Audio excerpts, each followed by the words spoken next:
Welcome to the WriterDojo with your host, Steve Diamond. Lights in the fog, baby. And Larry Correia. Roads? Where we're going, we don't need roads. Today's episode, Adventures in Discovery Writing, Round 1. All right, everybody, welcome back to the WriterDojo. You might be wondering, based on our kind of sort of quotes, mine's basically quoting myself and Larry's is quoting, I don't know, some movie that might be big one day. Doc Brown from What are we talking about today? And here's the thing, guys. Since I started writing, people have often given me a lot of grief over my writing process or lack thereof. The idea of being a discovery writer, what is that? Yeah, and I'm an outliner. And you are very much an outliner. You're not like here's the one thing I will say. Because we've outlined books together. You're not like a fastidious outliner. I'm a loose outliner. Yeah. Yeah. The outline is a tool. It's not the Bible. Mm-hmm. Whereas, we know of many authors that it's like, no, that's their Bible. Yeah. And they write all the things. And discovery writing is you just sit down and start making stuff up. You just go and start making stuff up. And we've had several episodes on the show about discovery writing versus outlining. Mm-hmm. We've had many of the people who listen to our show have discovered that they're one or the other. Mm-hmm. Or some combo. Some are a combo, and that's fine. We've talked about that a lot. And honestly, that's more the norm. And you, as a discovery writer, have been forced to write books according to outline, especially because you've collaborated several times now with different authors. Yeah, I mean, between tie-in fiction and collabs, there's really no choice. Well, collabs you really do need to outline. You have to. I mean, okay, look, so unless you're a maniac. No, screw that, man. I mean, discovery writing is well and good, and I think it has very specific uses. And I think that there are times when it's a very, very useful tool. Being in a collaboration is not one of those times. No. Because, I mean, and we've talked on this a smidge before, but there is so much thought that has to go in and so much coordination that has to go in between two co-authors that if you're not outlining it, you're setting yourself up for some hurt. I'm not saying it can't be done. I'm sure people have done it. I'm sure it's been done. But Dead Six. Yeah. The original. Yeah. So it can be done. Not my preferred way. No. So, but the gist of this episode is that Steve is primarily a discovery author, but he has done outlining. So he can talk coherently about both. I am an outliner, 29 books in, and they've all been outlined to one degree or another. I have never discovery written a book. You've discovery written short stories. I've discovery written short stories. I've discovery written novellas. Yeah, a whole different game. But I've never discovery written an entire novel. So, as somebody who hosts a writing podcast, I have decided that, you know what, I should probably do that and see what I can learn. Because I'm one of those guys, if you listen to the show, you guys know that I'm really big on don't get stagnant. Yep. We've talked about this a million times. Don't get stagnant. Don't get formulaic. Don't do everything the same. Change stuff up. Mix stuff up. That's one reason I love to move between genres. Yep. I love to move between settings and genres and IPs. I very, very rarely will write in the same IP twice in a row. Right. Like I just did recently because I had to wrap up a series and it got split in half. That's not really the same, though. No. That was one book that got split into two. So for me, I like to mix stuff up. So I decided for this book, I'm doing a few things different with this book. So this is your progression fantasy for Athon. So it's a different genre. Mm-hmm. It's a different publisher.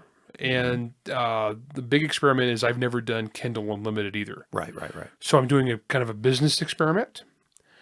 But since I'm doing a business experiment, I thought I might as well do an artistic experiment as well. And so this book I am actually discovery writing. We're going to see how that goes. So this will be the first episode. Yeah. And then we will revisit this subject in a few months. We don't know when. Because it's, discovery process. Yeah. At some point we'll get there. No, I still got bills to pay, so I know when it'll be. It's still going to be a few months. So we'll revisit this later to see how it's going. Yeah. So, and what I've learned. Here's one of the biggest things that I've found Because you're, what, about 20K in? Yeah, so I started last week. Yeah. And I wrote 14K last week in my 5-day work week. And then... Which is a little bit bigger for you than usual. Yeah, so just so you know, guys, to lay the groundwork here, my regular goal when I'm actively writing a book is 10,000 words a week. Right. So about 2,000 words a day, but that's going to vary day to day. Some days are hot, some days are cold. When I'm editing, that's out the window. I don't even worry about it. But when I'm actively writing, 10K is my goal. Do I always hit that? No. Sometimes am I faster? Yeah. But that's what I'm shooting for. It's 10K. So last week I did 14K. And I'm at 20K as of today, 3 days into this week. Yeah. So Right on schedule. Yeah, so right on schedule, feeling pretty good. Got a couple more days this week. Looking forward to it. Taking the weekend off. I don't work on weekends usually. Plus, we got LDS General Conference and UFC fights this weekend. Yep. So I'm getting the pay-per-view. You got to take time off for the important things. Right. But, face punching. Plus, I got 2 kids that are doing MMA now. So, we've got to support the family hobby. My kids love punching people in the head, it turns out. Go Weird. figure. I mean, I don't know where they got that from. Yeah. But, Strange. yeah. I don't know. So I punched a lot of people in the head over the years. So, so I'm discovery writing this. And so it's been an interesting project. It's been an interesting process so far. And I will periodically revisit this on the show as the project goes on. And when we wrap it up, we'll do another episode to see about lessons learned.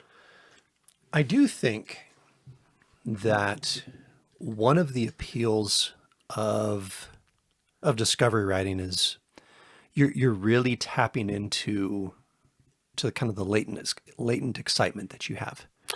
Yeah, that's one thing I think is a good point. And you've talked about it on the show before, and we've talked about on the show many, many times, contagious enthusiasm being the author's big secret weapon. In that if you're excited while you write it, readers are going to be excited while they read it. Yeah. And as a discovery writer, honestly, the first chunk of the book is the easiest.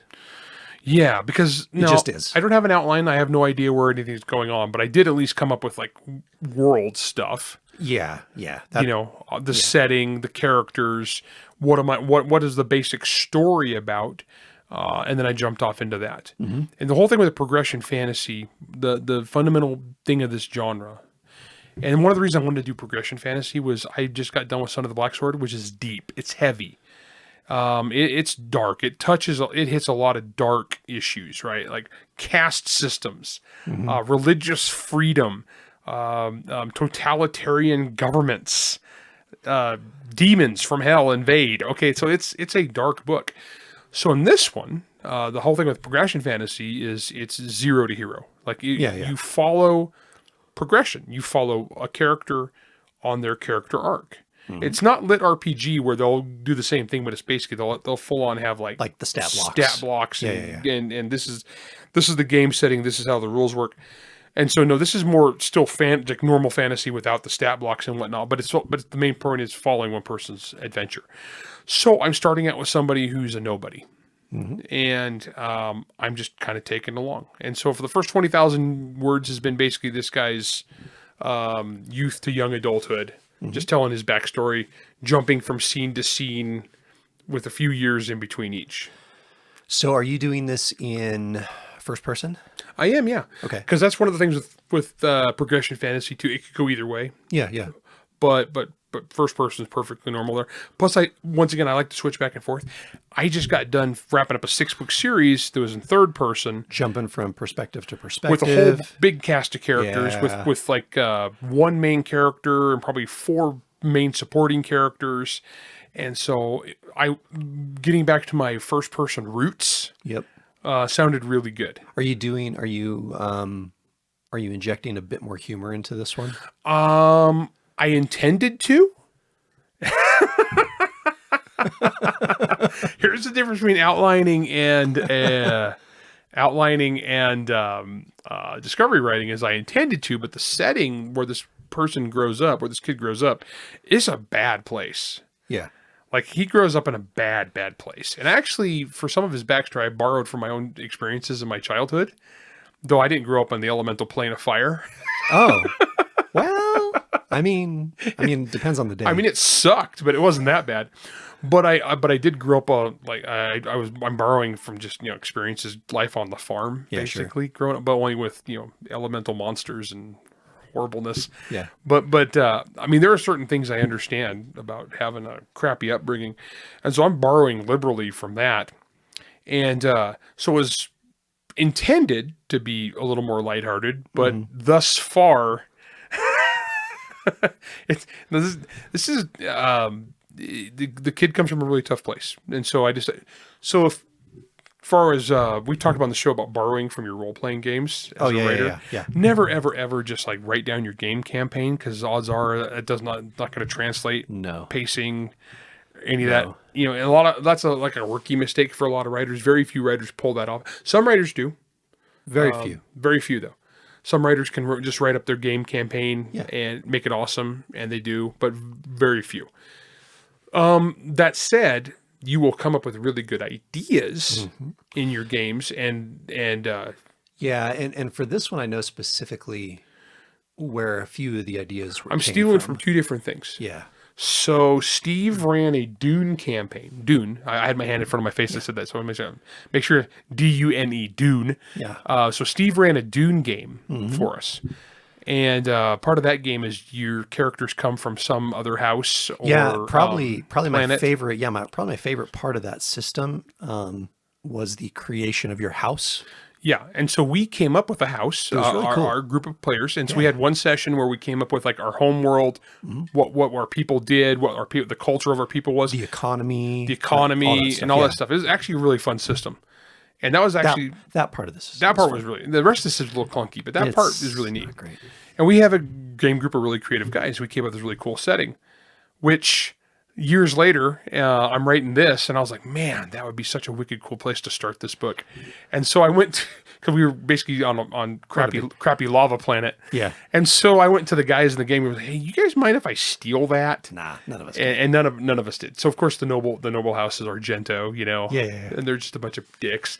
And and so I'm writing for the perspective of one of the poor slags that works for him. And then the other part was for I'm not going to say exactly what it was about, but it was for a game that we were going to be running. Yeah, they didn't get off the ground. No. It was supposed to be a public game. Yeah, so this just didn't happen just because of scheduling mostly. But we had a bunch of writers, and we were going to do an online game, and it just didn't work at the time. Yeah. But a couple of us had gotten together to brainstorm the setting.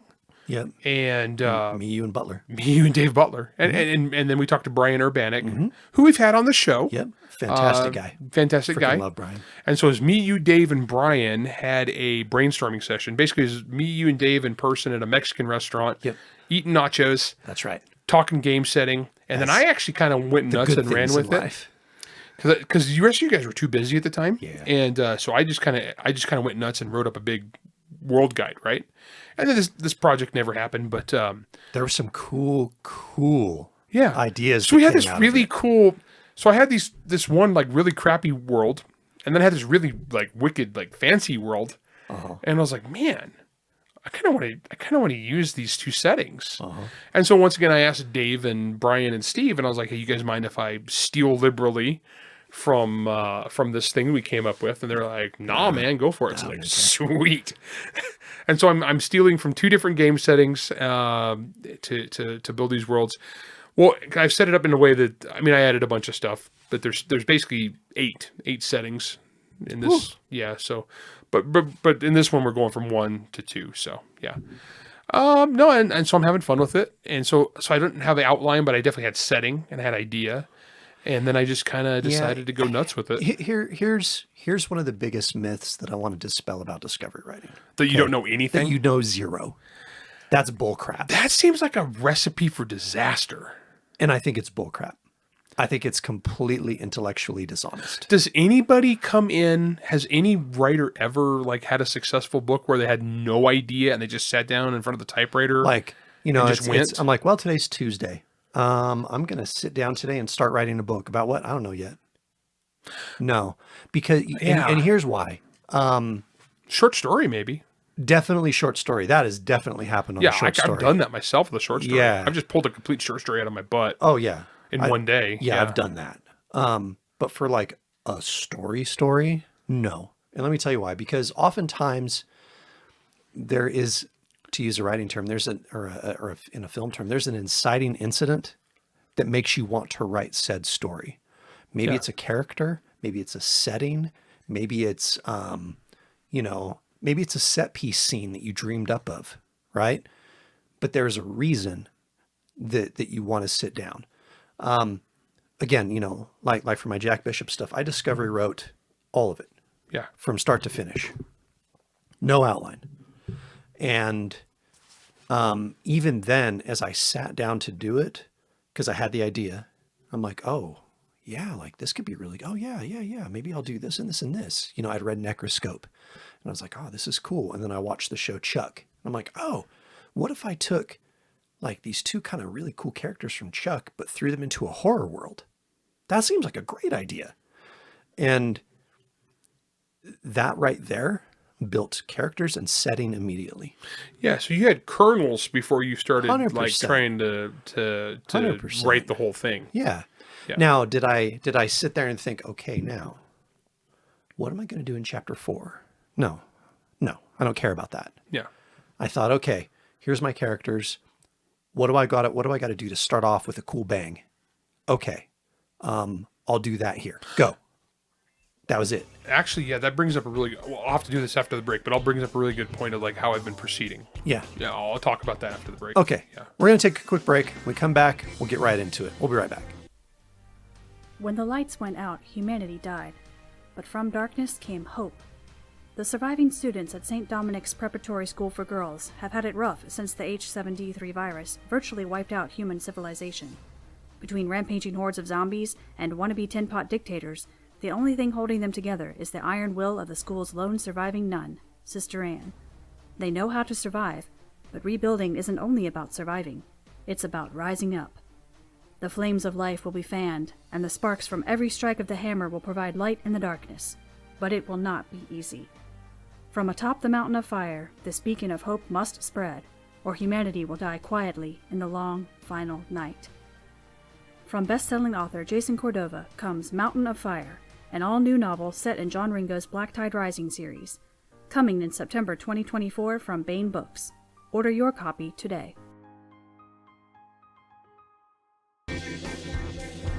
All right, everybody, welcome back.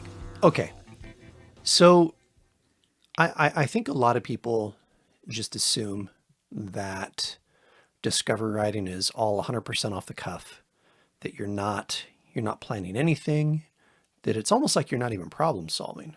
And I don't believe that that's the case. So when you started, like I just talked about at the top half of the show, like when I was starting to write Residue, I knew characters. I knew I had 2 characters, and I knew the kind of setting they were in, and I knew kind of the power, basically the psychic power that Jack would have. And then as soon as I started writing, I'm like, oh, it'd be really cool if the other character could also do something neat. What would be cool? Mind reading. That seems like a great idea. Go. Like it was kind of that fast. And then by making those decisions, it started me down a path. Has anything like that happened with you so far on this? Yeah. So when I started doing this, like I said, normally I would have sat down for several days beforehand, written it down and outlined it and said, this is every character. What do they want? How are they going to get there? What's the big threat? What's the big goal? Mm-hmm. In this case, so I had the general idea setting, and I had kind of the main character, the zero to hero. And so I started looking at this, and so how I proceeded on the writing was I just sat down and I said, okay, this is the main character. This is a situation. What's his goal? What's he doing? What's he after? What's he want? Why does he want it? How's that going to change? What would he change about his situation if he could? And to reach his goal, what's his dream? What's he shooting for? What actions are he going to take to reach that? Well, and the great thing is that you can summarize a lot of that with just a couple sentences of quick internalization to just get going. It's great. It doesn't take long. So then it's like, all right, so if this is where he's at now, and this is his situation, and this is what he wants to change This is what he's reaching for. Why? What put him wanting that? And then you can show that. And then it's like, okay, now that we're past that, we know who this guy is. We know what he wants, what his motivation is. How is he going to act to get that? And then as he's acting towards his goals, What's in his way? what's in his ways? What are the challenges that will prevent him from reaching his goals? Yep. And then, like, who are the antagonists? Who are going to, like, try to stop him from reaching his goals? Who would be hurt by him reaching his goals? Who just ain't going to like him? And you start putting this stuff out there. And so you just start, it's like kind of like, we talked about the world building episode. My method for world building is if this, then what? Yep. It's the same thing with characters. And so I'm a character driven writer. And so I got, especially when I'm writing first person, Yeah. because I'm in the head of one guy. And it's like, why are you doing what you do? And you got to do it in a way that makes the reader care and the reader gets dragged along. And so that part of discovery writing and outlining is the same. It's just the process of this is I'm kind of flying along, and I only know where I'm at right now. and that this is what he wants in this moment, and this is what he's working towards in this moment, and this is what stands in his way, and this is what's screwed with him in the past, and this is what his baggage is. I don't know what comes next. So I'm just going to keep writing as I go and have it evolve. And I think you people that do this all the time are insane. Yeah, we are. Here's the thing, though, that I think you're going to find. And part of this, I honestly, I don't think you're going to have as much trouble as a new author who is trying to figure out what kind of writer they are. Yeah. Okay, and here's why. You have 30 books where you've gone through the entire process of problem solving out plot, character, setting elements. Yeah. So for the audience, I'm not inexperienced on the making stuff up on the fly, because there's many times where the outline, once you actually get to that part, you find that what you outlined and what you imagined no longer works. Yeah. It doesn't make sense.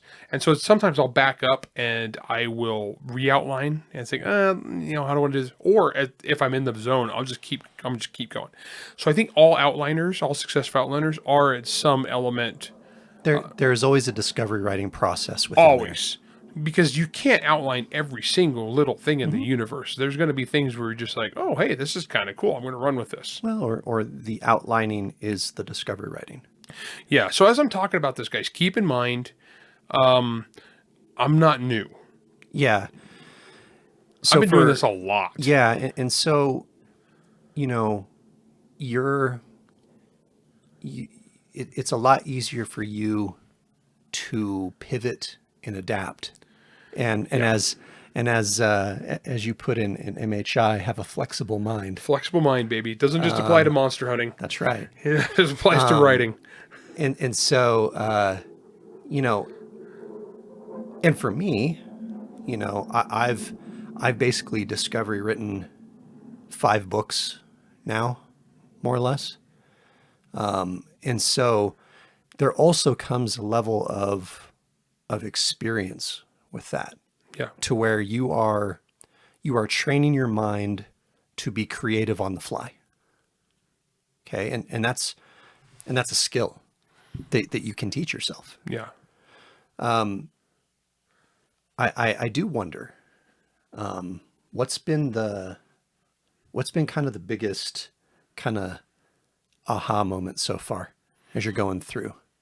It's actually been kind of fun not knowing what I'm doing.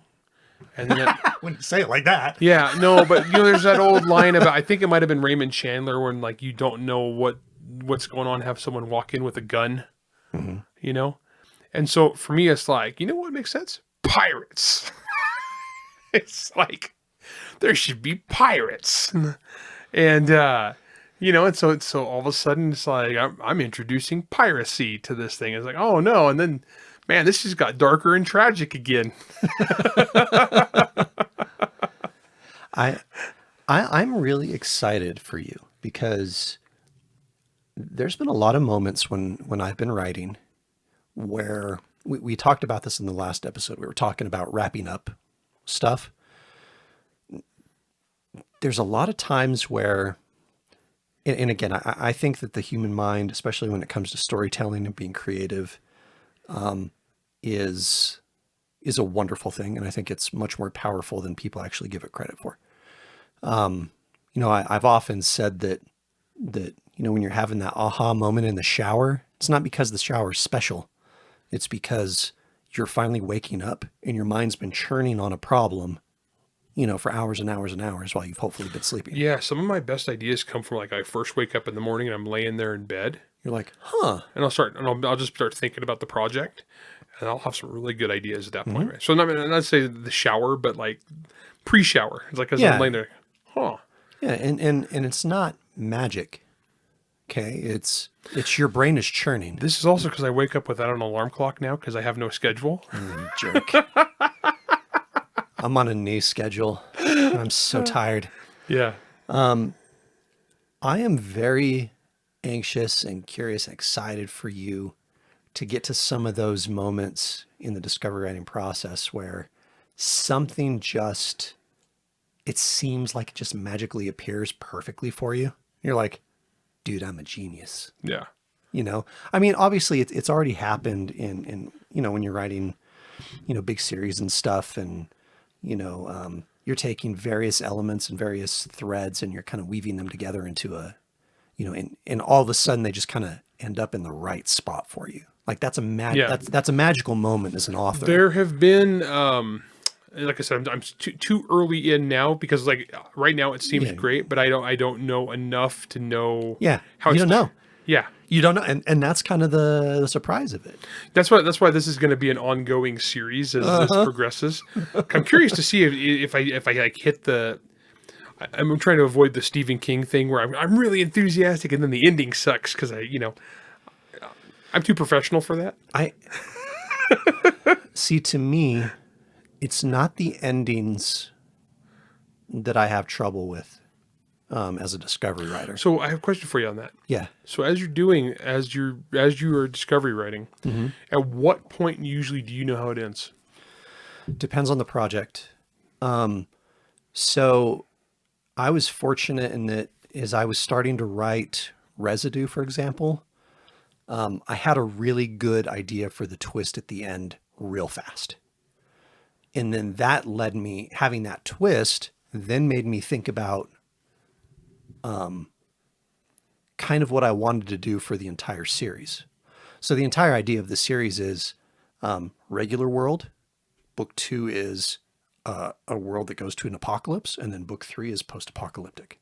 Because I hadn't seen a single trilogy do that. I'm sure there are. Yeah. But I hadn't seen it. That's cool. And then I thought, oh, okay, well, then what does that mean? Well, that means that book 1's going to have kind of a twist ending where you're like, oh, it's like the X-Files twist ending, where the monster shows up or something. It's not really dead or what, you know what I mean? And then book 2, I'm like, okay, well, book 2 is Empire Strikes Back then. It's got to have a kind of a darker ending. And then I'm like, okay, well, book 3 is going to be some sort of redemption. And then I started thinking what those would be. Makes sense. Now, that didn't take me very long. But the other 2 books, because for the 2 books with Rothman, those are actually, I mean, there's a kind of sort of outline for them, but it got abandoned real fast, like real fast. And so they're largely discovery written. And Operation Thrall specifically, I didn't know what the end was going to be until I was like halfway through the book. And I think because when I was about halfway through the book, that was when my mind was starting to think of where the character has been and where they were going and what the stakes were really going to truly be for them. And once you start talking about stakes, I think that the storyteller, the writer, the experienced writer starts thinking, well, what does that mean for the end? What do those stakes mean? Yeah. How does the character come in confrontation with those stakes? That's one of those things that I've talked about in the show, but it's hard to explain because it's kind of an instinct thing. In that you get a vibe. It's like, this is what is the important thing here. And discovery writing, seriously, guys, discovery writing is like all about the vibe. Yeah. You're riding a wave. Yeah.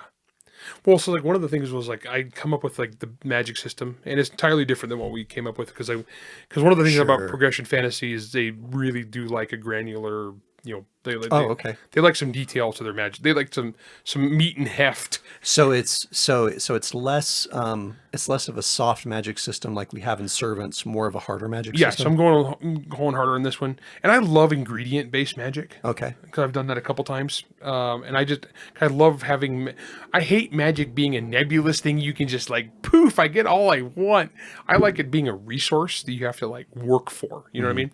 So like Said the accountant. Yeah, well, so in hard magic, I'm the only guy who I know of who did magic as a symbiotic alien parasite. Yeah. As far as I'm aware, I don't think anybody else has done that. Like Lumley is the horror equivalent. Yeah. Where vampirism is an alien symbiotic parasite. Yeah. That's Cthulhu. Oh, I didn't even think of that. But That's exactly what it is. Well, so my alien is way nicer. Is it? Well, it's compared to the one it's running from.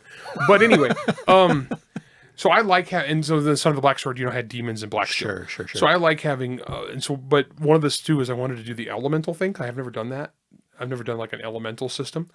And so one of the things was with the stakes was I decided that each elemental plane, and there's 7 of them, has one magical resource that is super valuable that is all congregated in this central place, and all magic is based upon these 7 items and combinations and powers thereof and what you bind them to.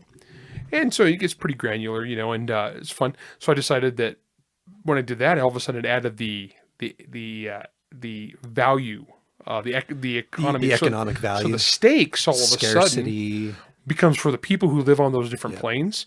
Their whole purpose of existence there is to get this stuff and sell it. And each one has like different kingdoms and how they're run. Unobtainium. Yeah, basically. And I color coded them for your convenience too. Red unobtainium. Yes, I did. Because obviously the fire one is red. Yeah. And so I'm running with this, but by doing that, all of a sudden, just having that in the setting opened up all these possibilities for story of like, why are these guys here on this crap sack place? Well, obviously they're there to get the valuable stuff. Also, what's the situation? And what's the challenge?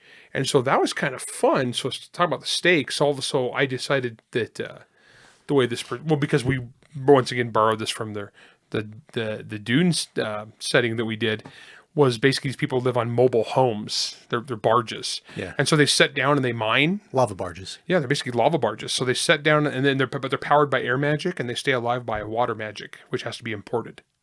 Oh, that's cool. So there's basically they land the barges, they mine while the ground is solid, they kill the fire elementals to harvest the magic that keeps them alive.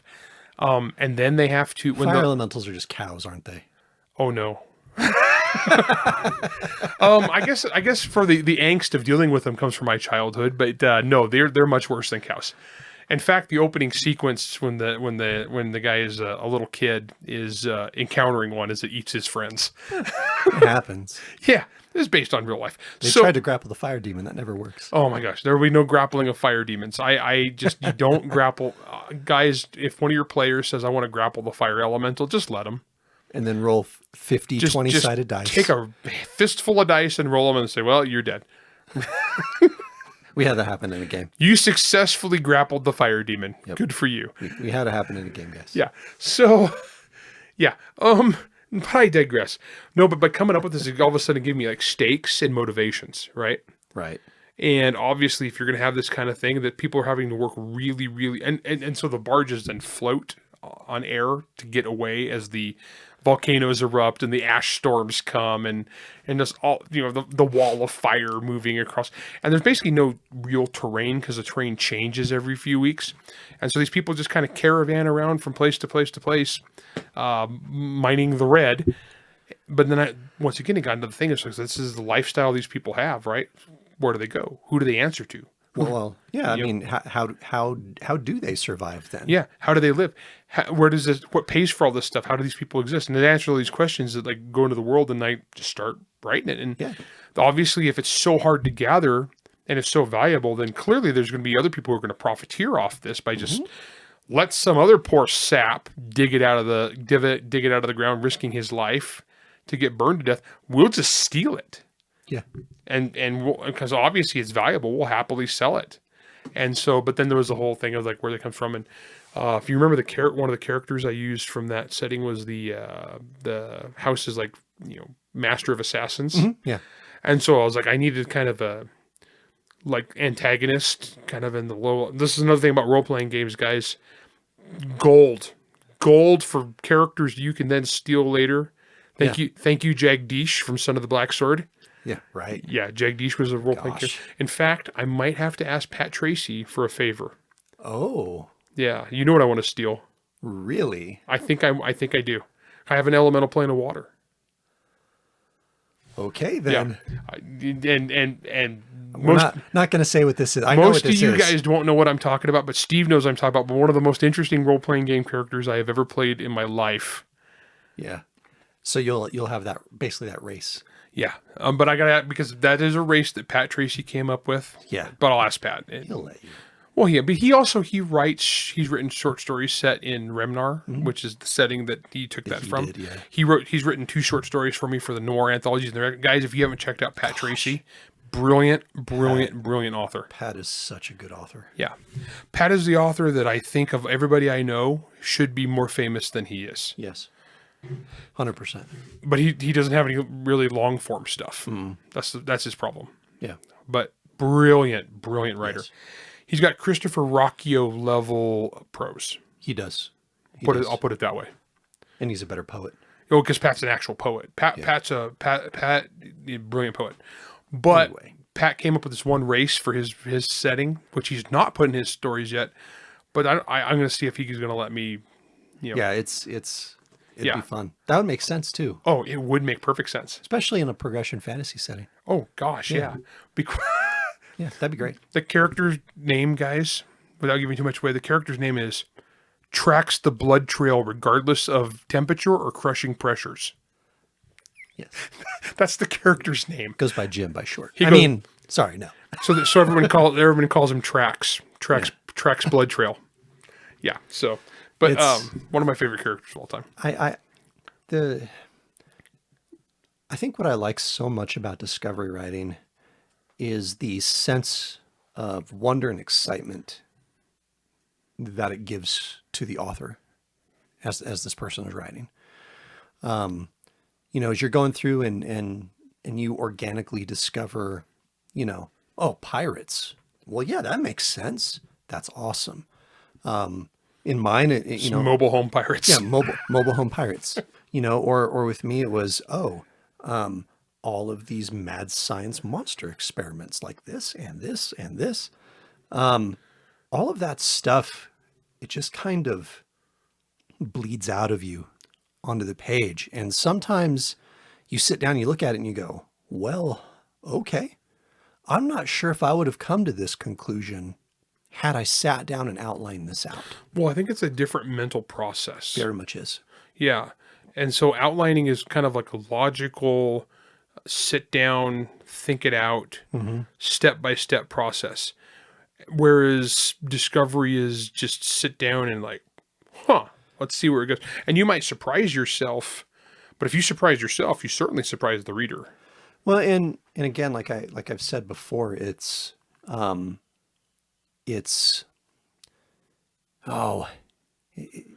being able to be spontaneously creative. Yeah. You're exercising a different muscle of your creativity this way. Yeah, that's why I want to steal something from Pat, because I was writing this and I was like, oh man, that would fit so perfectly. 100%. I was like, that's such a good idea. That would fit here so well. Yeah.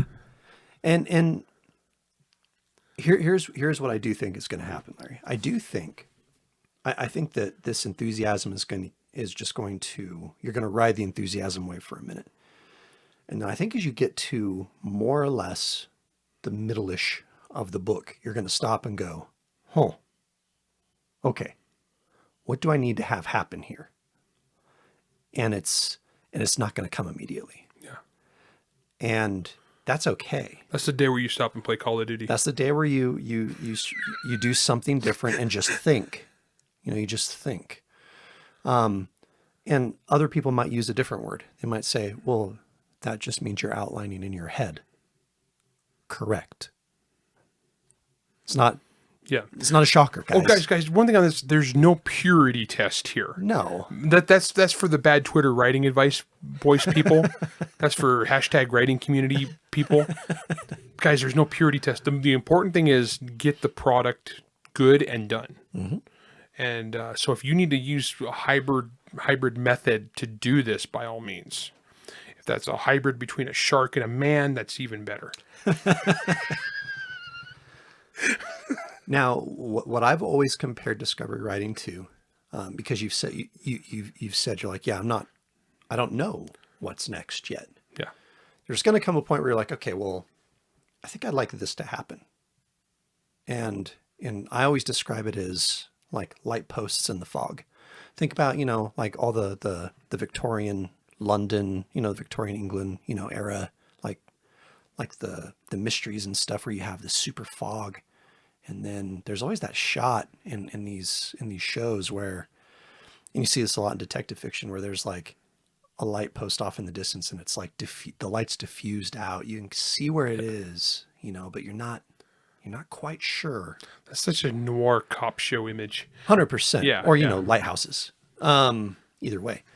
But it's one of my favorite types of imagery ever. Because I love what it represents in terms of writing. And that's that I can see it off in the distance, sorta. Maybe it's not totally formed yet. Maybe that light isn't clear yet. But by golly, when I get there, it might not be a straight path. But by the time I get there, I know what it's going to be. And when you're on top of it, it is clear. And then once you get there, just a little bit further beyond it, you'll probably see another light post. And the idea is not to fight it, is to just embrace it and what it means and what it can give to you, and as far as like your tool belt goes. There's a real reason why so many horror authors are discovery writers.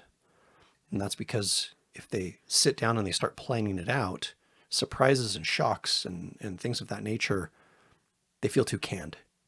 They feel planned. And a lot of times you don't want that. And that's where discovery writing can really help, is especially when you're dealing with things of like suspense and mystery, right? And so I'm really, really excited to see where you go with this. Yeah, it's going to be fun. I'm having a good time, so we'll see how this shakes out. I mean, 20K is great. Well, like I said, I hate getting stagnant. Mm-hmm. Just so you guys know, that is like a personal pet peeve of mine, and I it's like that's how I shoot, that's how I play video games, that's how I do whatever it is in my life. I hate getting stagnant. Well, and the reverse of this is me right now. For my science fiction project, I'm outlining it. That's good. And part of that is due to I have to do 3 books. This is your giant robot one. Yeah. Yeah. Giant robot meets alien. Aliens. For Aethon. Yeah. More aliens than alien. Not a lot of room for a haunted house in space in this setting. Yeah.